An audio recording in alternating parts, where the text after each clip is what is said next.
Welcome back, everyone. If you're new here, welcome. I'm DarkHour717. Now that we've moved into 2023, we find ourselves in testing with patch 318.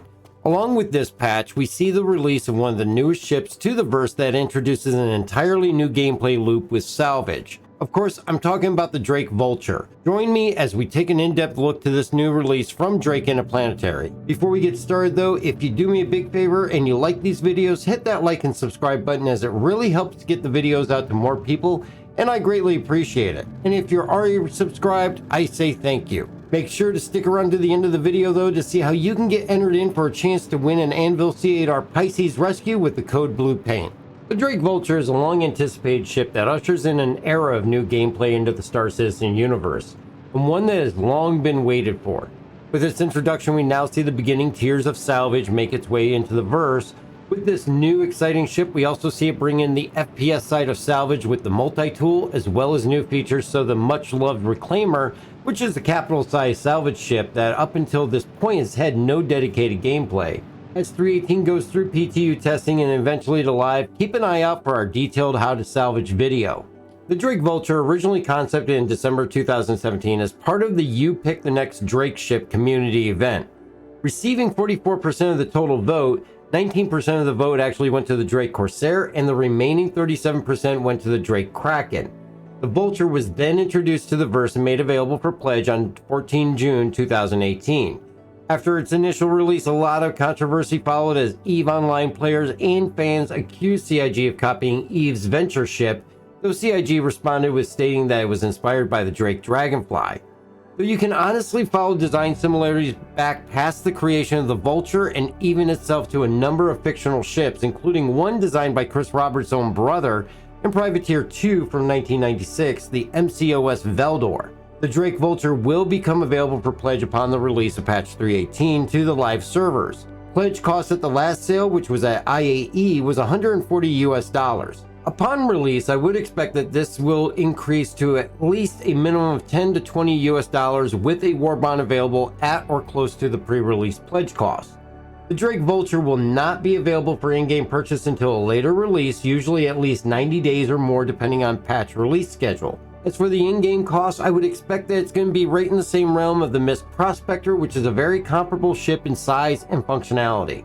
Much like the Prospector being the perfect solo vessel for mining, the Vulture is going to do the same for salvage. Per Drake, its classification is as follows: as a light salvage vehicle, its career is going to be industrial base, and it's a class 2 size vessel, and its length is 34 meters and a width of 16 meters and a height of 9 meters. Its salvage cargo capabilities is 12 SCU plus 1 on the ejector, and its SEM speed is going to be 165 meters per second. The afterburner speed is going to be at a top out of 1,114 meters per second, and hydrogen fuel capacity of 360,000 liters, and a quantum fuel capacity of 583 liters. Designed by Drake Interplanetary, the Vulture comes fairly well equipped stock. With an all industrial style components, it's very usable in its stock configuration right out of the hangar. Outfitted with 2 size 1 Bulwark industrial grade C shield generators, 2 size 1 Fortitude industrial grade C power plants, and 2 size 1 Thermax industrial grade C coolers, and 1 size 1 Goliath industrial grade C quantum drive.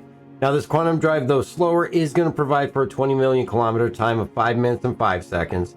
Its Hurston to Crusader time will run you 7 minutes and 19 seconds, and ArcCorp to Microtech is going to take you 12 minutes and 21 seconds. As for upgrades, I can honestly recommend a minimum of just the quantum drive. Moving this to the Atlas quantum drive, you get 20 million kilometers in 4 minutes and 4 seconds. Hurston to Crusader is going to take you 5 minutes and 23 seconds, which is an improvement of almost 2 minutes. And ArcCorp to Microtech comes down to 8 minutes and 21 seconds, which is 4 minutes faster than what the Goliath provides for you. The Atlas drive is available at Hurrell 5 for 17,900 AUEC. Now the Vulture does come stock with the cinch and a braid scraper modules attached to the Baylor salvage head on each arm. These currently do not have any alternatives in game to swap to, so much like mining and its variety of mining heads, I would anticipate eventually that we will see modifications be able to be made in this area. Aside from this, other stock components are fine as they are. It will really be a personal preference to upgrade the shields, power plants, or the coolers. The reason it is not immediately needed is the fact that this is not a ship even with upgraded components you're going to want to fight in. As for hostile interactions, it is always best to get out of the area and avoid the fight. As for performing the job it was designed for with salvage, the Vulture exceeds expectations. Its dual-arm design allows for efficient stripping of materials from whatever is being scrapped, whether it's a piece of debris or the side of a derelict 890 jump. The act of stripping runs smoothly with a wide view canopy over the cockpit. Maneuvering the Vulture in and around the intended debris is easy and allows for maximum situational awareness. And with the salvage ship's gimbals, keeping position while salvaging is made even easier. The maneuverability of the Vulture in the salvage environment is easily accomplished with keeping the limiter at a lower level, as it can be very responsive to commands, and having the limiter too high to make it overshoot the intended movement.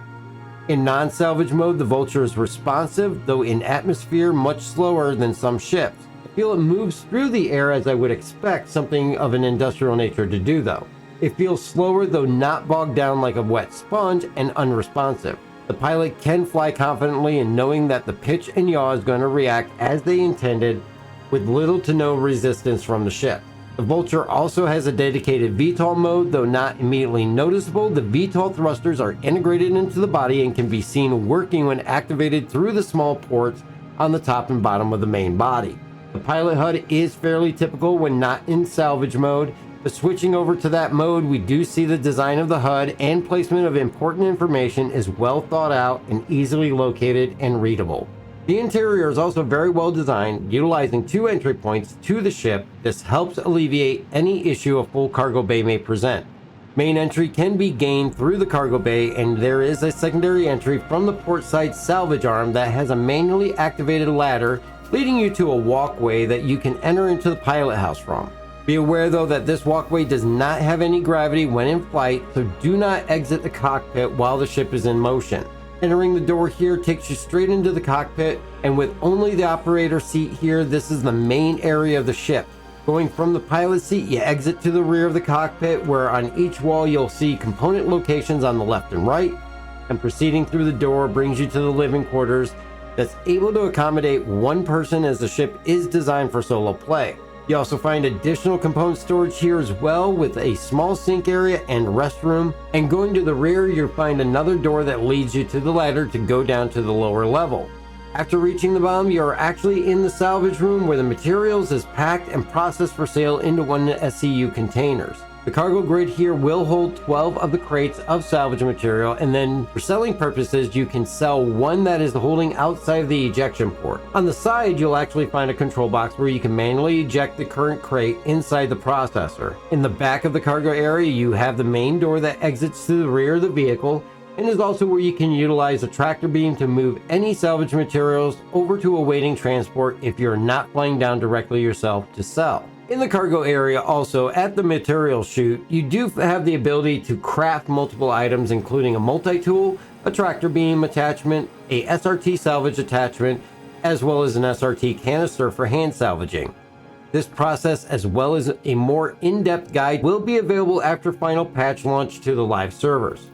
The Vulture does its job in regard to salvaging extremely well, and I feel that this will be a definite key gameplay loop to make a UEC in the future. But the ship does have a number of drawbacks as well. Though minor in regard to the earning potential this ship has, these are items that negatively impact the ship though. The first thing I will say is the ship is designed for solo gameplay. Anybody with the Vulture will benefit from having a crew member. When salvaging solo, you will need to continue every 2 crates to have to leave your seat to go down to the cargo deck and unload and stack the crates to continue. This takes a short amount of time, but does add up over the course of a full 12 SCU trip. Having a partner that can manage the stacking of the crates in order to keep the salvage going is very helpful, as well as this person can transfer the crates to any waiting cargo ship if one is being used. Second, the defenses of the ship are very minimal. The ship is not designed in any way to fight off an aggressor. Its main purpose should be to get out of the area as previously stated. But a single pair of CF117 Bulldog laser repeaters is barely enough to really mount adequate defense while running. And even if you remove the gimbals, you still only have a size 1 hardpoint, so you don't have the option to mount a size 2 fixed weapon. And moving on to the last item to mention that is a bit negative is spatial relationship. The Vulture can be very deceiving in the view from the cockpit as to how close you are to the materials being salvaged.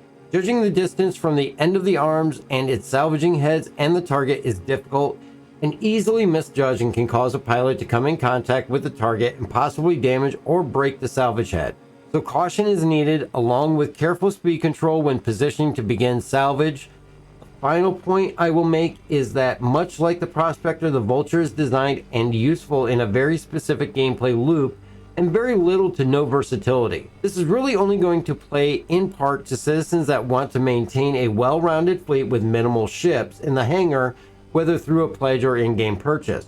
One benefit over the Prospector though is that it does have a large rear ramp and cargo area which will allow for small vehicles to be loaded. Much like an STV, PTV, Mule, and with a tight fit, a standard size Cyclone. The Grey Cat Rock is too long and does not fit comfortably inside. The versatility outside of carrying these small vehicles is not going to be a feature of the Vulture. The Vulture is a great new addition to the verse and one that brings in fresh and new gameplay. I would recommend anyone that is interested in the industrial side of Star Citizen get their hands on one of these and give the Vulture a try with salvaging. Even though outside of that it's not going to have much of any other purpose, the additional gameplay that salvage allows just opens up the ability to earn AUEC in more ways. And if salvaging follows the growth model that mining has, the Vulture is going to be a great addition.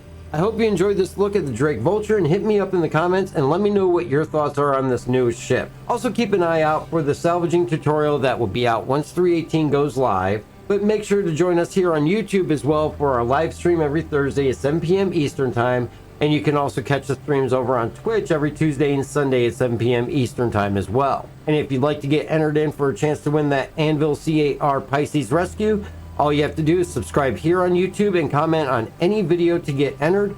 You can also get a second entry by heading over to Twitch at DarkHour717 and following over there, and you'll get that second entry. Winner will be drawn on February 1st, so keep an eye out on all your notifications in case you do win, and good luck to everybody. But if you do want to help support the channel, check out the merch store, the Patreon, or even hit the join button for a membership above. We appreciate everybody's support, and it all goes back into our giveaways that we try to do each month. But that's going to about wrap it up for us today. Again, thank you for joining us. Please be safe out there, and we will catch you in the verse.